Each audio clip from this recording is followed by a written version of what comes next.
I got two stories for you today, and these are very, very recent occurrences.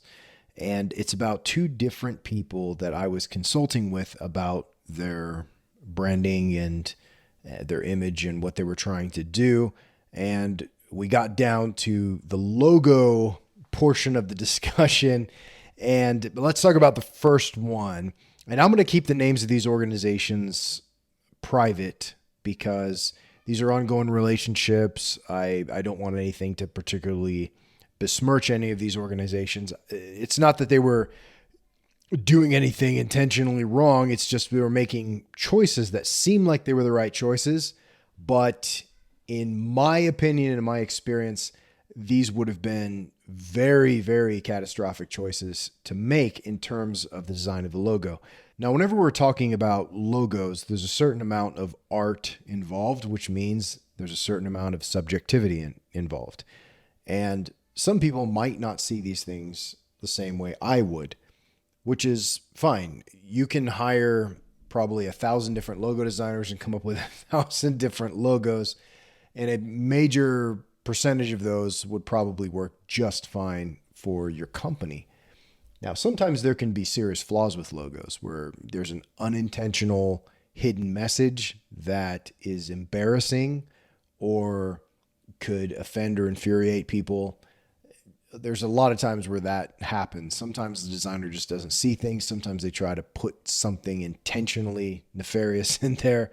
But for the most part, logo decisions that are made that I would consider to be ineffective or erroneous would be using symbols or archetypes or color theory or methodologies that go against, directly oppose what you're trying to do. So the first one was involved in teaching people about relatively in-depth and complicated ideas. And they were trying to produce an entirely different website that was for people who are at a lower level of understanding. People that would be turned off by getting into the nitty-gritty and into the weeds and the details of the more complicated offerings that they have in terms of websites, books, and resources. So they want to appeal to an audience that may be interested in these things, but that doesn't want to be turned off by the complexity, because there are a lot of pre-existing notions that the information is very difficult. It's almost impossible to get your mind around. It's going to take a long time, years and years. It's way too deep. And so they want to be able to convey that it's simple and easy to understand. And so they showed me some of the artwork they were doing, and the artwork they were using was fantastic, designed by the same artist who was very good, but it contained within it all of those things that somebody at a very basic level, that would be, this is exactly why I don't study this, because it's very complicated. And so in the graphics, in the identity, and in the imagery, it's passing along to the individual those things that they would be concerned about. Those are the types of things you do not want to show people. So we talked about that. And then we got to the logo. And the individual I was talking to was very proud of it. He says, this is what he came up with. We think it's great. So I'm looking at it and I'm trying to think very carefully about how to word this. When it comes to me talking to clients, I don't worry about offending the clients because this is all strictly business. People come to me because I try to give them the best information I can, and I don't care about their feelings, or I don't care about offending people. I'm just going to say, you came to me as an expert. Here's my expert opinion. Take it or leave it. So people know that when they come to me, they're going to get the raw facts. I don't try to soften anything in how I say it, but I do try to be a little bit generous and considerate of people when I do give the feedback, because I realize that disappointment can follow hearing something that they don't expect. So I told them the truth. I said, I really love this design. This would be the perfect design to appeal to somebody like me who enjoys the subject you're talking about, and for your other projects and your other websites. It fits in brilliantly with those things. However, it does not fit in with the audience you're going after, and I'll explain why. This logo was actually a graphic filled with a lot of different things. This logo contains letters from an alphabet that the people visiting the site would not understand. It also had some symbolism that they may or may not understand, but again, the subject of symbolism can be very complex to people, and it may turn them off as well.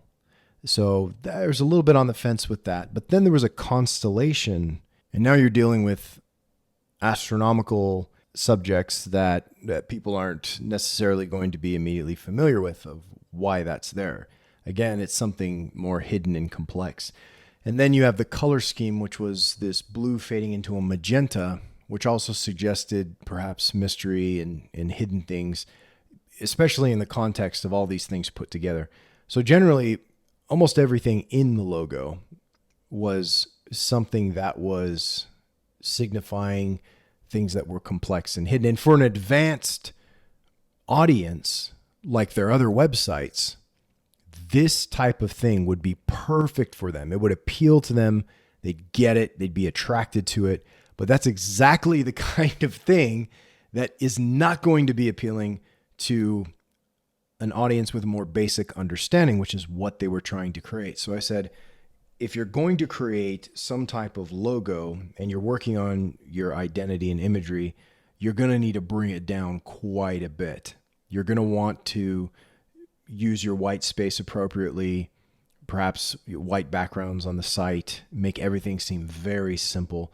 Don't get too wordy. Don't use complex imagery. Keep things very simple. Keep the logo very simple. All those things are going to feel very clean and simple, and that's going to be attractive to an audience that is at a more basic level. They're going to feel like this is accessible, it's approachable, it's something that I can understand. So it's kind of funny that this client, and this is something that I've seen a lot of people make the same mistakes with, is they will inadvertently sabotage their own branding by doing the very things that turn off their audience. This is a very, very common thing. And in the context of logo design, fixing a logo and getting that logo right can be one of the most critical things you can do. Now, I think that these types of advanced things we're talking about with logos are going to make a bigger difference the greater the scale and the greater the exposure of the logo to a wider audience. Now, if your brand and your company is known simply by the logo, like you have Nike and Adidas, those are just the ones off the top of my head, and Apple, you typically are associating a symbol with the company or their packaging. You know, there are all these other things that come to symbolize a brand. But logos, when we see logos around, they're very basic logos, they're very complex logos, and different strategies work for different types of brands. But when you're a small business or you're an individual, it's your company and people know you by name and they go, oh, that's Joe and this is his company, then the logo is going to matter less. You can have something that's kind of, generic or even something horribly designed, and it's not going to matter very much because it's not appearing on all these different things, and it's not something you're going to be widely known by. People are going to refer to the individuals in the business that they know and trust them, and so the logo is just kind of a secondary thing. It really depends on the organization and how they're using the logo.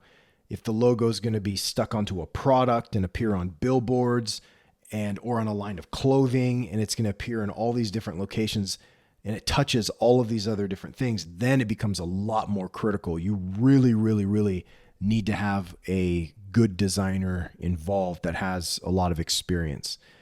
Otherwise, you could get into some of these situations. So even if you're a small business and you're interacting in the community, it's still critical for someone even at that size to make sure that they have a good designer in play.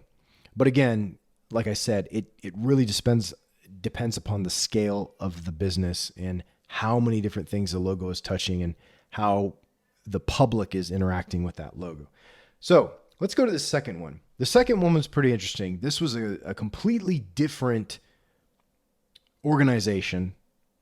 They were involved in creating podcasts and talking to people of various viewpoints in a way that was peaceful and understanding and allowing each person to express themselves. And not only is that a great thing, a wonderful, admirable thing to try to do, to hear different people's viewpoints and give people a platform where they can express them and ask questions and understand. And so their logo featured this font. First off, the original logo, it was designed by someone very cheaply, and it's okay. The main font that was used was capitalized, and it was a little bit more of a scripty font that should not have been in all caps, but every letter was capitalized. And then there was a kind of a dove, which almost looked like just part of a thumb with these multicolored lines coming out. It wasn't totally clear what it looked like. And so I looked at this version of the logo, and then they showed me the new version they were looking at. And I literally face palmed in front of them. It was on a Zoom call. And I said, I'm sorry, there's mistakes being made here. I can already tell. What's the intent behind this? Why was this done? And so a web designer had taken the previous logo, swapped the font out because the owner had said that they said, I like the ESPN logo. And so they chose an all caps, bolded, italicized font. And it's rushing forward very sports-like. So it's kind of interesting. Sports,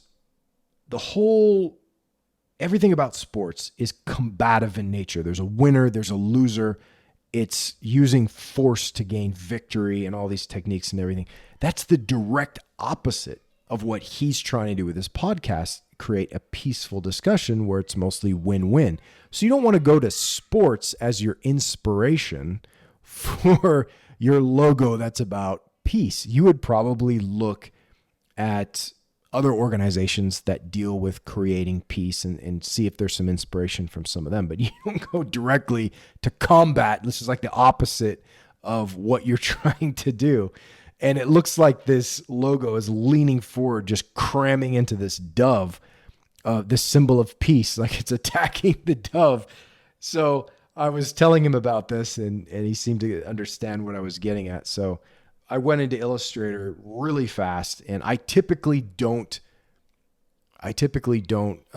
just sketch things up, but this was a consultation client. They weren't coming to me for logo creation. They didn't have the right budget fit for what I was doing. So what I did is, since we were consulting, I gave them an idea. They just rolled off the top of my head. So I took the dove and I put it in a circle. And I said, circles are great for emphasizing togetherness and coming together. Let's throw the dove in there and let's modify it slightly. And then let's take some of those colors. There were like 4 different colors. Let's use 3 of them and use them in the white space that exists between the circle and the dove. So the dove is white, and then these other colors exist in there. And those colors can represent different viewpoints coming together in peace surrounded by this dove. And so I said, this is a great looking symbol that would really go along with what you're trying to do. This is the route you'd want to go with. And then we chose a medium weight font that was just title case. The first letter of each word was capitalized.